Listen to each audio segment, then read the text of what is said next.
Thanks, Mr. President, managers. Before we get into kind of the next timeline, I just wanted to take some time to go through an overview of the preliminary draft plan. Just sort of walk through what's in it, where things are, and then talk about next steps and where we're headed. So next slide, please. So again, this is just a very preliminary first draft. We're going to focus on having the board review over the next month or so. And then when we get to the 60-day official review in early 2021, it'll be in a lot more final stage at that point. But we're still kind of getting the pagination figured out. And once that text is finalized, we'll get all the additional photos in and aesthetics and everything. So just encouraging reviewers to focus on the text of it and not the aesthetics as much. Next slide, please. So I wanted to just note some highlights, and then for the purposes of maybe our citizen advisory committee or people that want to start reviewing now, kind of where to start and what to look for. So it starts with obviously the executive summary is kind of just a good introduction to the plan. And then section 2 gets into a little bit more detail of kind of the different committees and everything like that. And then this new section explicitly talking about progress made under the last plan. So here's what we accomplished in the last 10 years. It's kind of guiding where we're going. Section 3 sort of starts to lay the groundwork of what the plan update process entailed, gaps analysis and things like that. And then section 4 is the implementation section, and that's where you really get into the goals, the implementation activities, kind of the meat of the plan. And then sections 5 through 10, just like in the last plan, it's really if you want to go through more details of kind of more specifically what's in our 10-year budget, specifics for interagency coordination and impact, things like that. Next slide, please. I always like to have a visual. So if you're kind of coming into this plan, really that executive summary and intro is just the tip of the iceberg. And once you get into these subsequent sections, there's a lot of content there. I mean, you kind of got to break down beneath the surface, but there's a lot, the bulk of the plan is in there, those sections. Next, please. So just giving a little bit more detail on what the plan outline looks like. So try to highlight what is new this time around. So you've obviously got the table of contents. New that the board discussed was providing a list of common acronyms and then a glossary of common terms. So you'll see those in there. And then that executive summary, summary of the different programs and project issue areas that we have. Next slide, please. And a lot of these section 2.1 through 6, updating what's already there. And then 2.7, we're proposing this watershed characterization chapter, which is kind of like a shortened land and water resources inventory. Under the last plan, we had a whole volume 2, which was the land and water resources inventory. This time around, you can really check a lot of those boxes and be a lot more interactive in updating it and more useful for the public by putting it on this interactive web map. So that's what we're planning to do, but then still having some description of laying the groundwork of, here's the space that we are working with geographically and whatnot. So that's that watershed characterization. Like I noted earlier, the progress under the last plan, kind of where are we at as far as progress toward our goals, and sets the stage for what the goals we're setting for the next 10 years. Next slide, please. So section 3 is talking about that plan update process, setting the stage for the issues, priorities, and goals. Also taking a chance to really describe more explicitly this prioritized, targeted, and measurable PTM philosophy. Have a section for each of those and talk about this priority structure. What are our priority resources? And then our priority concerns and goals, just explaining what are the various priorities the district has. Next slide, please. And then so getting into section 4, the first part of it, kind of that introduction, the plan structure and everything like that, pulling out and having a specific section for adaptive management. That was kind of just embedded in the intro of our last plan, but really having it be its own section where we can talk about it, and that really gets into how we do implementation. And then following that is a summary of all the goals. You'll find rather than having all of the goals up at the front of the plan, and that's the only place, they're repeated in each section. So program goals are in each program. A lake goal is in its lake management district profile. But then they're just repeated here so that they're all in one place and easy to reference. And we'll talk more about goals a little bit later too. Next, thank you. Administration, not really much changes there. We can skip to the next. Programs, kind of updating and expanding a lot of our existing programs, trying to make those goals and metrics more measurable and pulling out those target audiences and things like that. We moved land acquisition and management into the programs because that functions as kind of a repetitive program with the different program requirements. And then adding a new program for watershed planning and resiliency, kind of as it's been coming up over and over in all these issues workshops, how climate change and resiliency is definitely going to be a big thing in the next 10 years and beyond. Next slide, please.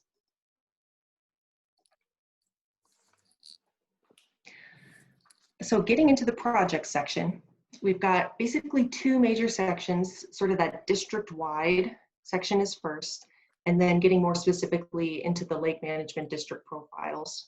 So in 4.6.1, you'll have just a very general description of, what does floodplain mean to us? Here's some general information about each issue area, as well as the implementation actions that we might recall from our work in the 10-year budget that applied district-wide. And then the implementation actions in the lake section and streams are targeted specifically per a lake management district. So those are going to be in each lake management district profile under section 4.6.2. And then those lake management district profiles, kind of like what we talked about in this whole process, it's going to serve as sort of a mini plan for people that are interested in that area to just go straight to. And you can have an overview of that land area, take a look at the land use and development pressures, those tailored issue area descriptions, what are the priority areas, goals, actions, various maps, and then as we talked about before, from the Minnehaha Creek plan, those issue driver strategy arrows. So having all of those things into that little mini plan, so to speak. Next slide, please. And then really just not much formatting change for these subsequent sections, really just kind of updating and expanding from the last plan. Next slide, please. You might notice there's a few more appendices this time around. Something we're proposing differently is some of these appendices are a little bit more live, living documents, kind of like that PREP evaluation table. Well, it'll be live for the next 10-year plan, but for the last 10 years, not so much. But the water quality summary, things like that. We're proposing to provide all of these just electronically only and not printing them all off to go with the plan. Mm-hmm. Next slide, please. I wanted to talk a little bit about the changes in the way we're presenting the goals. So we talked a lot about the goals and priorities in all of our workshops over the past year. And so we've got goals for each of our programs and then categorized by each project issue area, floodplain, lakes, and so on. And I just want to note here too, as we're thinking about these goals, this will basically become the framework for our annual progress reports going forward. So that'll provide what we're going to be reporting on each year as progress toward these goals and metrics. You'll notice, so in table 1, in that first summary part of the goal summary, there is all of the quantified goals that we have. So some goals that are quantified for a specific water resource, that is. So for floodplain, we've got a specific number we're aiming for, 99 acre feet of increased storage. I just grabbed Forest Lake as an example. All of the lakes will have a phosphorus concentration and Secchi depth. That's nothing new. And then we're adding a bottom water chloride conductivity, and then a percentage of natural shoreline. This is coming from those Blue Water Science shoreland inventories that we had. And that is, you'll see the text is written in the plan, but what percentage of the shoreline of the lake has greater than 75% natural condition? And then for the rivers and streams, we've got chloride, which is new, total suspended solids, and then a natural stream bank, which we'll need to have surveys to determine that. Before I move any further past kind of just laying down some of the new things and changes, do we have any questions before I get into kind of accessing the plan and more logistics? Questions for Emily? Well, on this page that we have before us right now, the measurable water resource goals summarized in section 4.3.2. So what is this chart showing us? It's certainly not all of the goals that we have. It's just a sample. Yeah, just examples of the different parameters. Okay. It takes a page and a half to show it in the actual plan. It looks like there's a section for each lake, section for the major stream. Yeah, I get it. I get Yeah. it. I had to clarify it so that Yep. I understood what she was showing us here. Yep. Yep. And we don't have to, get into the details too much here. That's what we'll have that workshop for, but just trying to lay the groundwork of what's changing. So maybe we can move on to the next slide where we can talk about the various ways to access the plan. So there's 4 basic ways that we're proposing to start off with, and managers can do whatever they're most comfortable with.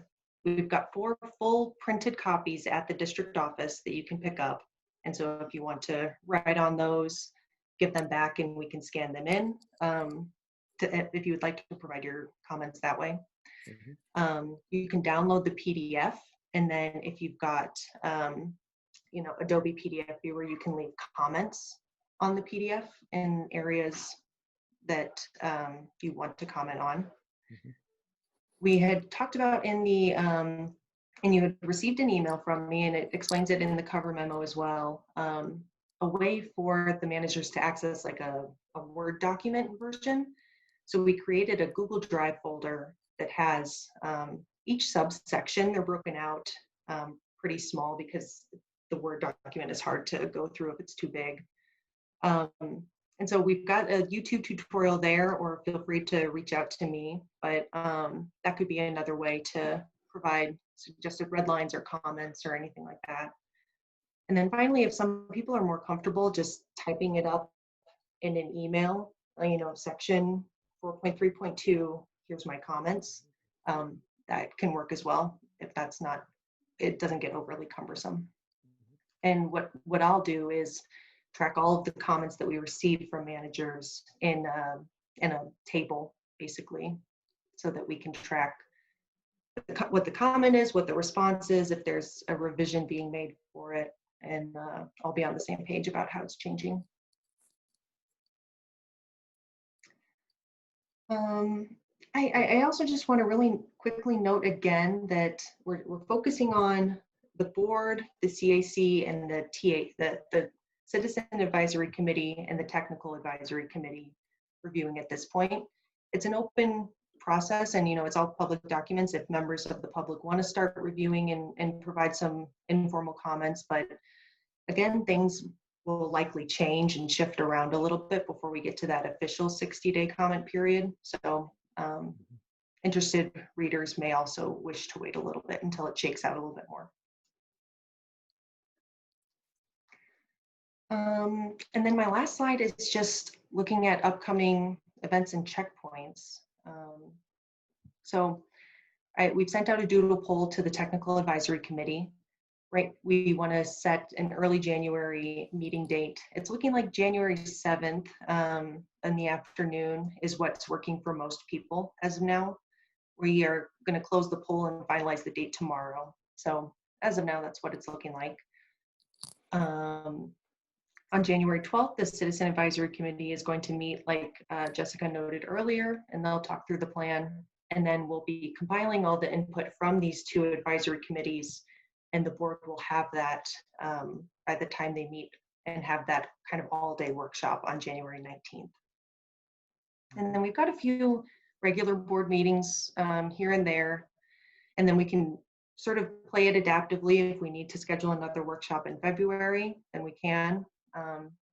But if the board would be comfortable with trying to aim for end of February, being on the same page, that would give us the most wiggle room for getting through the 60-day and the 90-day, the public hearing and all of that. There's still a lot of unknowns with that process. If we do get a lot of comments during the 60-day period or during the public hearing, having time to address those will be helpful.